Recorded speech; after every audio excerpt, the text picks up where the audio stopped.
Picking makeup favorites is like picking favorite children, yet here we are. I am an evil, narcissistic parent. Hi friends! Hi, thank you so much for watching. My name is Mia and this is my virtual vanity, a place where we both love makeup and we're quite critical of it. I haven't done a favorites video in a hot minute. It's way overdue. But if you're curious about what makeup I'm loving and you want just a quick update, I would suggest you go follow me on Instagram because I post daily looks over there and mini reviews, empties sometimes. Without further ado, let me talk about my favorite stuff that I've been using this period. Let's start with base stuff. My favorite SPF has been the Neutrogena Hydro Boost Urban Protect SPF 25. It's been the SPF of choice this summer. It's what I have been using exclusively, and that is because it is very hydrating on my dry skin. It doesn't make me feel sweaty or overly moisturized. Some SPFs tend to be a bit oily, a bit heavy, makeup doesn't sit quite right on them.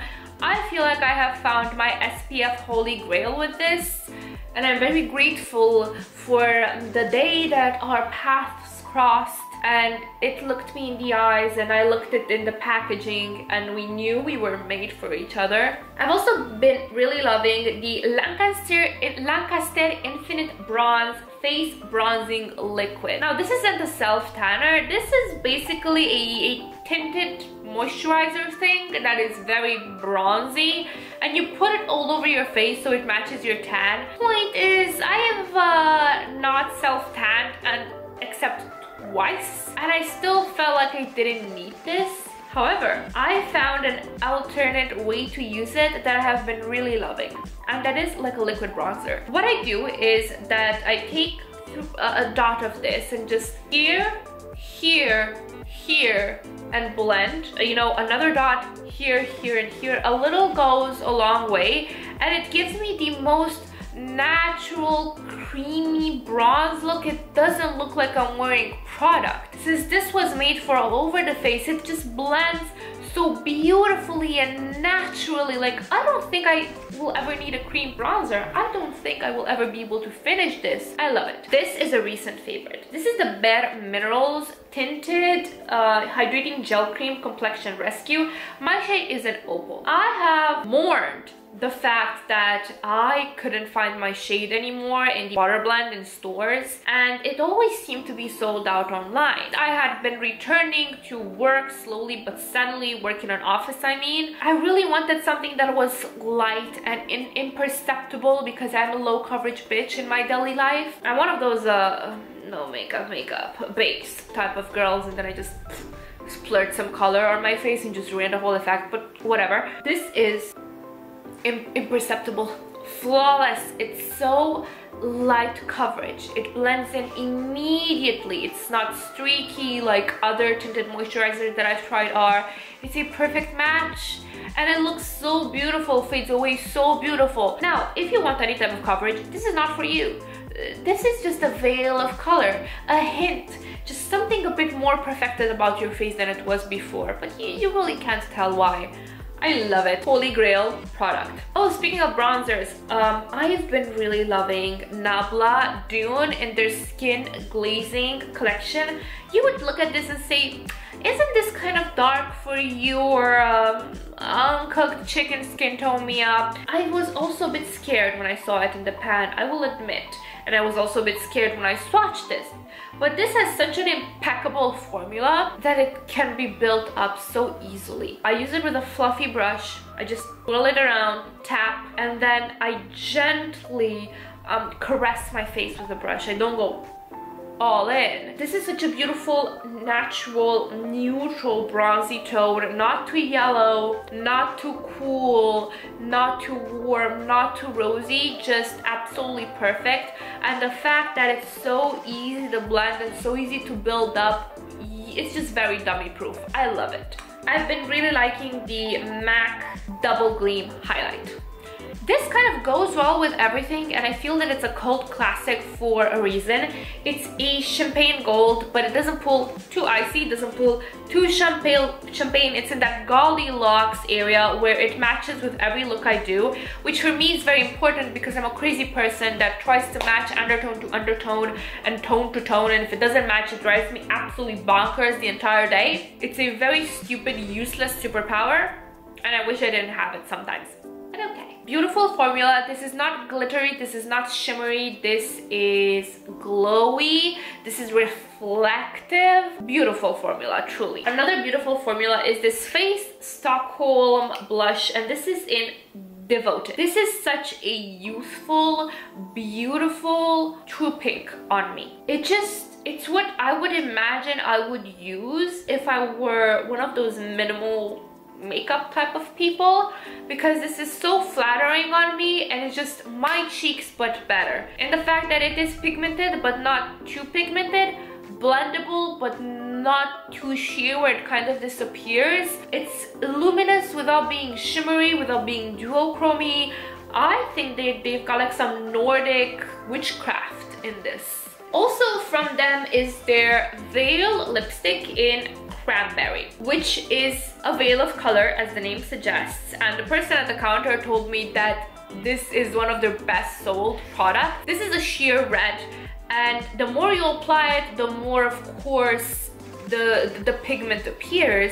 But if you use 1-2 layers, it literally looks like you've been eating cranberries or some sort of red berry in front of the fire. A very beautiful, natural look. A red for people that don't like red lipstick. This is not matte, this is just slightly hydrating. I wouldn't say glossy, but it does look satin luminous. I've been really loving the Focallure Full Coverage Concealer, especially in the shade 01 Neutral. This is a peachy tone, and this I use in a very thin layer, applied with my finger so it has time to warm up the product because this is quite stiff, and I put it only on the part of my eyes that look like I am Dracula's wife and like I haven't had a decent night of sleep since I was 14, which is true, but the world doesn't need to know that. I don't think this would be for everyone because if your under eyes are very dry, I feel that this would emphasize that. However, if you want to cover dark circles and you don't mind the matte, more stiff finish, and you don't mind working it in with your finger so it melts a bit, I wouldn't buy it from their website. Get it off AliExpress. It's cheaper there and it is their official website. It's not a knockoff on AliExpress. It's their official store. The US website, I feel that they're trying to raise prices a bit to cater to that audience, and I don't think that's very kosher of them. I've also been really liking the Isadora Velvet Touch Ultra Cover in a neutral Ivory. This is a powder foundation, I think. I don't necessarily use it as such because my skin is too dry for powder foundation. I like this on no makeup days and on very light base days because I still get a lot of redness in this area. I'm Eastern European and my nose tries to make me look stereotypically that. So red sometimes that it looks like I got blackout drunk off vodka, Suika, Palinka, or whatever moonshine of your choice you can find. This is great at covering that without looking excessively powdery, especially if I've moisturized really well the area and I apply it with the puff, because that's how you get the most coverage with one of these old-timey, old-school puffs. I look decent. I don't look like I'm ready to yell random curse words in Russian and you know, Slav squat and do whatever people think Eastern Europeans do, because we all know we're like Soviet stereotypes and not regular people. Anyway, excellent little accessory in my makeup bag and in my collection, and I'm really happy I picked this up despite my reservations regarding powder products such as these. Let's talk eyeshadow, because I know this is what you've been waiting for. I have to talk about this little shit again. I know this is objectively a mediocre palette. Okay, it's trash, but it's my trash and I love it. If you are my skin tone or thereabouts, you will probably enjoy this. Also, if you don't want the high quality pastel formula, you will enjoy this. I like this a lot because it gives me a lot of leeway. It is not incredibly pigmented, so I can build it up. I can maneuver how sheer the shadows are depending on what eyeshadow base I use. On concealer or on a matte or on a very full pigment eyeshadow base, they look the best. I also like that I can use them as transition shades for other colorful looks. I love them especially because they're not punchy pastels. I've also been really liking the Urban Decay Ultraviolet. I take back what I said in an anti-haul about this, and I've talked about this in a video that's called Makeup That Catfished Me. I really like how subtle this is. I really like that you can come up with very ethereal, fairy looks. This is, I feel, a very wearable color story. I hate that word.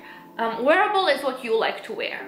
Wearable can be office neutrals or crazy e-girl makeup. Wearable is what you think is wearable, or whatever. These are satiny sort of shades, satiny duochromes. Lucid is a beautiful topper shade.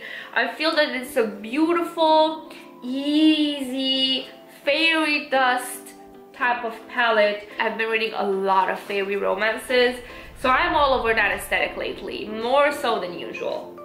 This is really pretty. I would suggest you buy this on a sale though. An unexpected and out of character eyeshadow favorite is the Pupa Vamp. I almost bought it. The Pupa Vamp eyeshadow, matte eyeshadow in 504. This is a top matte shadow, a cool toned top that is just a shade darker maybe than my own skin tone. I really like using this as a transition shade or all over the lid when I just want to use a shimmer, because this gives dimension to the eye without overpowering everything. It's just a shadow on the eye. You could call it an eyeshadow. Okay, I'll just see myself out. Really beautiful shade for someone that is my skin tone or whereabout. Anyway, these have been my latest faves. I really do need to do these more often when I remember to. Especially nowadays, I don't feel that I have steady faves because I try to rotate through my makeup collection incessantly, and even if I feel the urge to use something more days in a row, I'm like, no, I gotta give everyone my love. I really need to be a good makeup parent. Anyway, let me know down in the comments below what your favorites were, and thank you guys so much for watching. Please don't forget to have a wonderful evening, morning, second breakfast, third lunch, or whatever it is you're from. Bye!